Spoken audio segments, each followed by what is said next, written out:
अस्सलाम वालेकुम।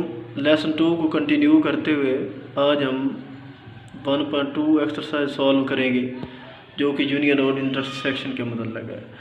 तो 1.2 एक्सरसाइज के क्वेश्चन नंबर 1 की बात करें तो इसमें ए और बी दो सेट है हमारे पास फर्स्ट पार्ट में, और हमने ये प्रूव करना है कि हमारे पास ए यूनियन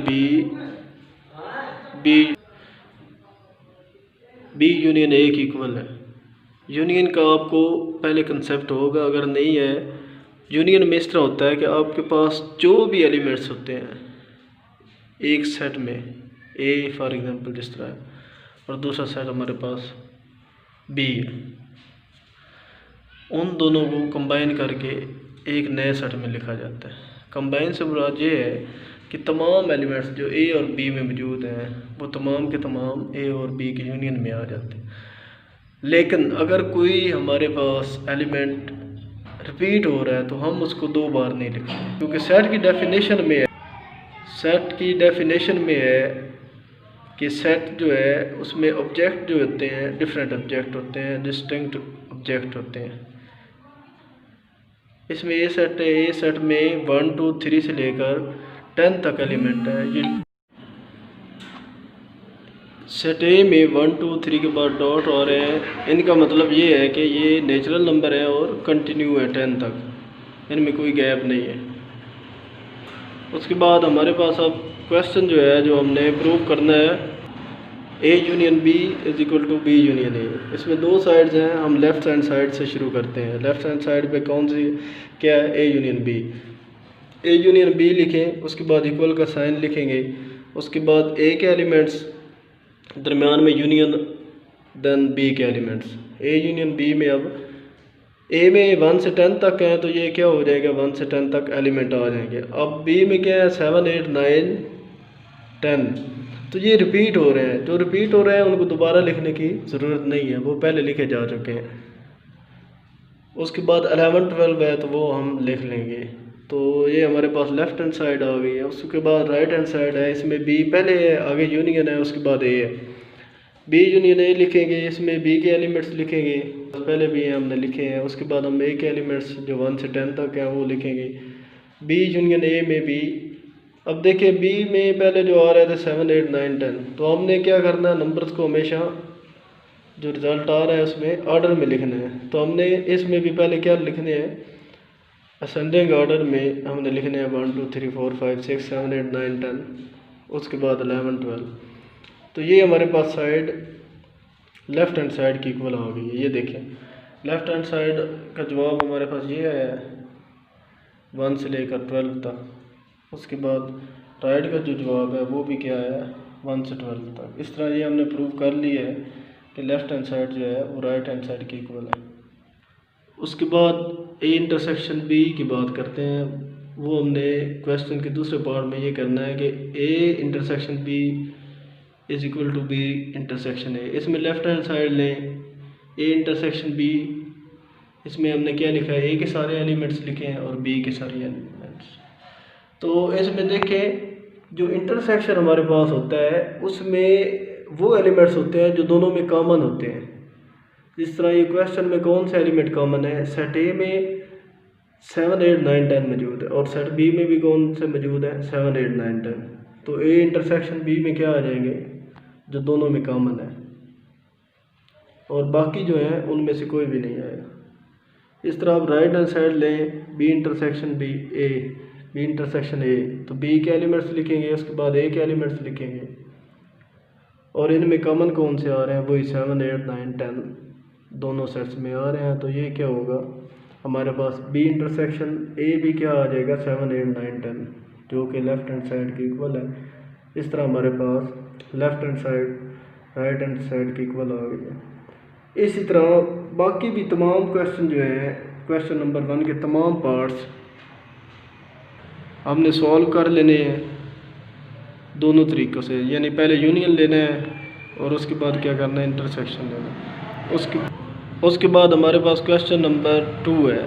क्वेश्चन नंबर 2 में हमारे पास क्या है, 3 सेट हैं, और इसमें क्या है हमारे पास जो हमने प्रूव करना है, X union Y, Y union जी।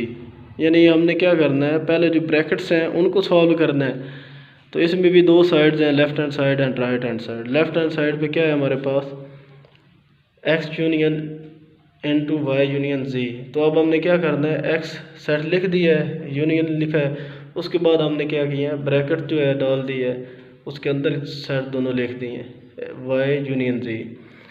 तो ब्रैकेट का ये मतलब है कि हमने पहले इसे सॉल्व करना है। तो इसे सॉल्व करें तो ये देखें हमारे पास y सेट में b c d f आ रहा है और c f z सेट में भी आ रहा है। तो हम क्या करेंगे, c f जो है एक बार ही लिखेंगे, उसके बाद g h लिख देंगे।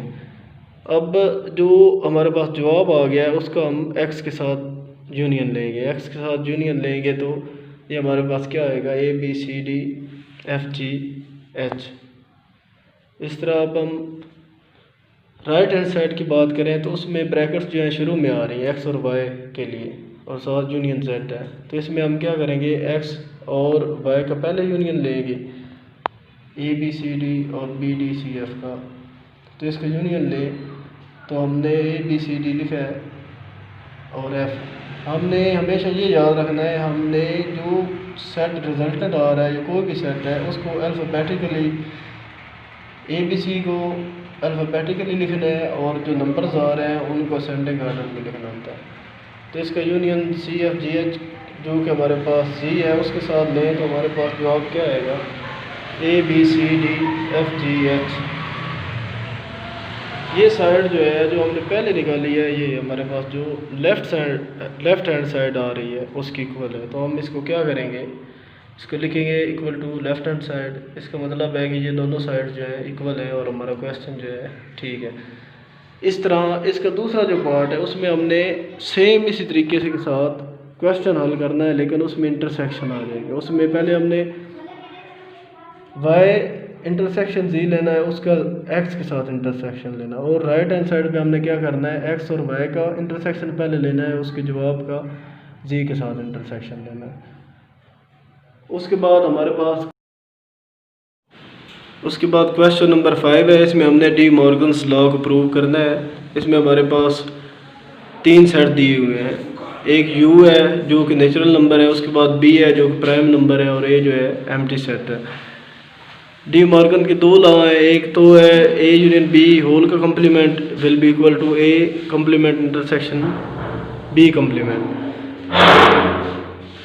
जो फर्स्ट वन है इसमें हम क्या करेंगे, पहले a यूनियन b लेंगे, फिर होल का कम्प्लीमेंट ले लेंगे, उसके बाद a कम्प्लीमेंट ले लेंगे और उसका b कम्प्लीमेंट ले लेंगे और दोनों का आपस में इंटरसेक्शन ले लेंगे। तो फर्स्ट लॉ से शुरू करें तो हमारे पास क्या होगा, a यूनियन b पहले हमने निकालना है। तो a यूनियन b हमारे पास क्या होगा, a हमारे पास एम्प्टी सेट है, उसका यूनियन किसके साथ लेंगे, b के साथ जो कि प्राइम नंबर है। तो वो जवाब क्या आ जाएगा, वो प्राइम नंबर ही आ जाएंगे। और कम्प्लीमेंट का मतलब है a यूनियन b या किसी भी सेट के कम्प्लीमेंट का मतलब ये होता है कि उसको u के वो एलिमेंट जो सेट में ना हो वो लिखने हैं। अब a यूनियन b का कम्प्लीमेंट है तो इसका मतलब है u में से a यूनियन b जो है उसके एलिमेंट सारे निकाल देने। तो हमारे पास u क्या था, नेचुरल नंबर तमाम थे, और जो हमारे पास a यूनियन b था वो प्राइम नंबर सारे थे। तो ये निकाल दें तो हमारे पास क्या आएगा, 1 4 6 8 9 10 12। अब इनमें कोई भी प्राइम नंबर नहीं आ रहा। उसके बाद हमारे पास राइट हैंड साइड है, इसमें क्या है, a complement intersection b complement. तो हम a और b दोनों का अलग अलग कम्प्लीमेंट निकालेंगे। इसका a कम्प्लीमेंट का मतलब है u के वो एलिमेंट जो a में नहीं है उनको लिखना है। तो u लिखेंगे, a बिल्कुल एम्प्टी सेट है तो u के तमाम एलिमेंट्स ही आ जाएंगे। जब b कम्प्लीमेंट लें तो u में से b के कंपोनेंट्स या एलिमेंट्स निकालने हैं। तो क्या होगा, u जो है नेचुरल नंबर है उसमें से प्राइम नंबर निकाल देंगे तो हमारे पास ये बच जाएगा 1 4 6 8 9। अब इन दोनों को हमने क्या करना है, इंटरसेक्शन लेना है, a complement intersection b complement. Intersection का हमने पहले ही पढ़ा है कि इसमें वो एलिमेंट्स होते हैं जो दोनों सेट्स में हों। तो अब देखिए a कम्प्लीमेंट हमारे पास नेचुरल नंबर थे और b कम्प्लीमेंट हमारे पास क्या था, वो नंबर जो हमने u के लिखे थे प्राइम नंबर निकाल के, तो अब दोनों का इंटरसेक्शन ले तो ये बात क्लियर है कि इसमें वो एलिमेंट आ जाएंगे, ए कम्प्लीमेंट में तमाम नेचुरल नंबर मौजूद हैं और बी कम्प्लीमेंट में जो एलिमेंट है वो तमाम के तमाम ए इंटरसेक्शन बी जब लेंगे दोनों के कम्प्लीमेंट का वो तमाम आ जाएंगे। 1 दोनों में है, उसके बाद 4 दोनों में है, उसके बाद 6 दोनों में है, 8 दोनों में है, इस तरह सो ऑन। तो ये हमारे पास जो साइड है ये हमने पहले जो लेफ़्ट हैंड साइड निकाली है, ये 1 4 6 8 9 10 12 ये हमारे पास लेफ़्ट हैंड साइड का सलूशन है, जो कि राइट हैंड साइड जो अब हमारे पास आई है उसकी इक्वल है। तो हम क्या कहेंगे कि लेफ़्ट हैंड साइड जो है राइट हैंड साइड की इक्वल है। इसका मतलब ये हुआ कि ए यूनियन बी ले, उसको होल का कम्प्लीमेंट ले, या हम सेपरेट ए का कम्प्लीमेंट ले, बी का कम्प्लीमेंट लें, उनका इंटरसेक्शन ले लें। तो ये क्या होता है, ये तमाम सेट्स के लिए एक यूनिवर्सल लॉ है, ये डी मॉर्गन फर्स्ट लॉ है। उसके बाद डी मॉर्गन सेकंड लॉ है। इसमें देखिए हमने क्या करना है, यूनियन की जगह इंटरसेक्शन ले लेना है ए और बी का और उनका कम्प्लीमेंट ले लेना है। इस तरह सेपरेट हमने ए का कम्प्लीमेंट ले लेना है बी का और दोनों का यूनियन ले लेना है, और सेट इसमें जो पहले दिए गए हैं वही सेट होंगे। इस तरह हम ये दूसरा पार्ट भी सॉल्व कर लेंगे। ये एक्सरसाइज के बच्चों के लिए छोड़ दिया गया है। अगर किसी बच्चे को समझ ना आए तो वो कमेंट में अपना मैसेज लिखे, मैं दोबारा वीडियो बना के हल अपलोड कर दूँगा, इसका सलूशन अपलोड कर दूँगा।